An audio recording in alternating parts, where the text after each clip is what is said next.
প্রিয় শিক্ষার্থী বন্ধুরা, আমরা আজকে জানব নবম দশম শ্রেণী চতুর্থ অধ্যায় মূলধন ও মুনাফা জাতীয় লেনদেন।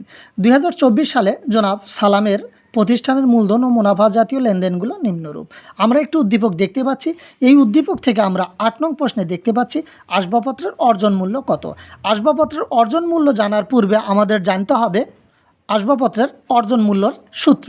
আমরা জানি স্থায়ী সম্পদ ক্রয় করলে এবং স্থায়ী সম্পদের ক্রয়ের কারণে আমরা যে কোনো ব্যয় করলে সেই ব্যয় বা খরচগুলোকেও আমরা সম্পদ হিসাবে গণ্য করব। আমরা উদ্দীপকে দেখতে পাচ্ছি যে আসবাবপত্র ক্রয় করা হয়েছে 2,20,000 টাকা এবং আসবাবপত্রের ক্রয়ের জাহাজ ভাড়া হলো 12,750 টাকা এবং আসবাবপত্র ক্রয়ের আমদানি শুল্ক 6,150 টাকা। অর্থাৎ সম্পদ ক্রয় করার পর এই সম্পদ ক্রয়ের কারণে যে খরচগুলো হচ্ছে এই খরচগুলোকেও সম্পদ হিসাবে গণ্য করতে হবে। তাহলে আমরা লিখব আসবাবপত্রের অর্জন মূল্য।